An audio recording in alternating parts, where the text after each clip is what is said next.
প্রিয় দেশবাসী, আসসালামু আলাইকুম। সততা হাঁসের খামারের ইউটিউব চ্যানেলে নতুন একটি পর্বে আপনাদেরকে জানাচ্ছি স্বাগতম। এখন আপনাদের সামনে যে বিষয়টা এখন উপস্থাপন করব, সেই বিষয়টা হলো একটা গুরুত্বপূর্ণ বিষয়। আমরা যে হাঁস আবদ্ধ অবস্থায় কিভাবে রাখি, সেই বিষয়টা পরিপূর্ণভাবে আপনাদেরকে দেখাবো। ততক্ষণ পর্যন্ত ভিডিও জুড়ে আমাদের সাথে থাকবেন। ভিডিওটা না টেনে একটু ধৈর্য সহকারে দেখেন আমি কি কথাটা বলি। এখন আপনাদের সামনে যে বিষয়টা দেখাতে চাচ্ছি, সেই বিষয়টা হলো অত্যন্ত একটা গুরুত্বপূর্ণ বিষয়।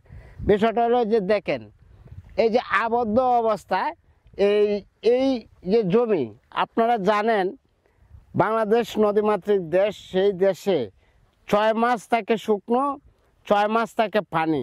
তো এখন বর্তমানে আমাদের যে এরিয়াটা বা সারা বাংলাদেশে সহ আপনার এখন বর্তমানে পানি শুকায় গেছে, অপরন্ত পানি নেই। জমি রোপণ করছে, এই আমরা হাঁস আবদ্ধ অবস্থায় রেখে দিছি। আবদ্ধ অবস্থায় এই যে পানি এই যে রেখে দিছি, এই হাঁসাগুলোর বয়স হলো আপনার 4 মাস। 4 মাসে আপনার পরিপূর্ণ কালারটা এখনও আসে নাই। এই যে হেসকা কালারটা এখন আসছে, আপনাদের যে বিষয়টা দেখাইতেছি, ফেসকা কালারটা এখন আসছে। তো এই হাঁসটা আমরা এখন বর্তমানে 500 টাকা করে বিক্রি করতেছি।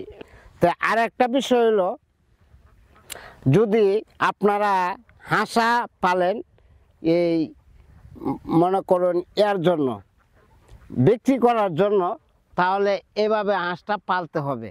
আর এই হাঁস হলো আপনার তুষ পদ্ধতির বাচ্চা।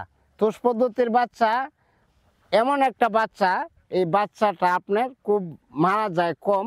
আর আমরা আপনার এই যে ভ্যাকসিন দিয়ে রাখি, আমরা হাঁস মারা যায় না। তো আমাদের হাঁসটা হলো আপনার 24 দিনের মধ্যে একটা প্লেগ ভ্যাকসিন করছি, 45 দিনের মধ্যে একটা প্লেগ ভ্যাকসিন করছি, 3 মাসের মধ্যে হাউল কলেরা একটা ভ্যাকসিন করছি।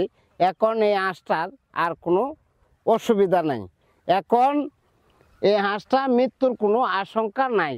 তে আল্লাহর রহমতে এই হাঁসটা খুব সুস্থ সবল হাঁস।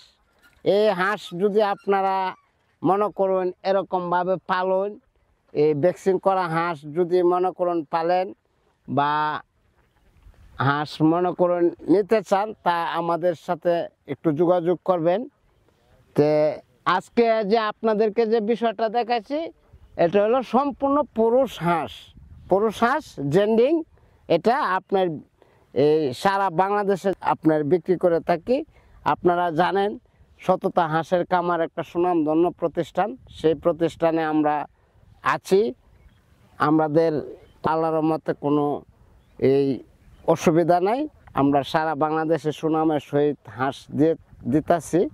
তো এ পর্যন্ত আপনাদের সামনে আমি বিষয়টা তুলে ধরলাম। তো আপনারা যে কিভাবে হাঁস পালবেন, কিভাবে না পালবেন, এইগুলো আপনারা অবশ্যই একটু খেয়াল রাখবেন। আর হাঁসটা ভ্যাকসিন করা, মনে করুন ভ্যাকসিন করা থাকলে হাঁসের কোনো মৃত্যুর আশঙ্কা থাকে না। তো এই হলো বিষয়।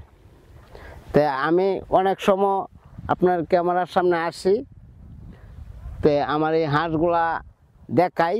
আর আজকে যে খামারে আসলাম, এই হাঁসটা আমার নিজের খামারটি পরিদর্শন করি, এবং আমাকে অনেকেই আবার বলে যে হাঁস দেখার জন্য সাথে জড়িত অনেকেই আমাকে জানায় যে ভাই আমার খামারটা একটু আসেন। তা আমি অনেকের খামারও যাই, অনেক সময় যাই আপনার ভিজিট করি, হাঁসের কোনো অসুবিধা আছে বা কিভাবে রাখে, কোনো অসুবিধা আছে কি না, সেই বিষয়টাও আমি, যদি অসুবিধা থাকে তো এই বিষয়টাও আমি দেখি। তো আজকে আপনাদেরকে এই বিষয়টা আমি জানাচ্ছি। আর হাঁস যে কিভাবে খাবার দেয়, সেই বিষয়টা তো আপনারা জানেন, আমরা দেখাই। তো আজকে পর্যন্ত, আরেক সময় আপনাদের সামনে হাজির হব আরেকটা নতুন ভিডিওতে। তো সকলে ভালো থাকবেন, সুস্থ থাকবেন। আসসালামু আলাইকুম।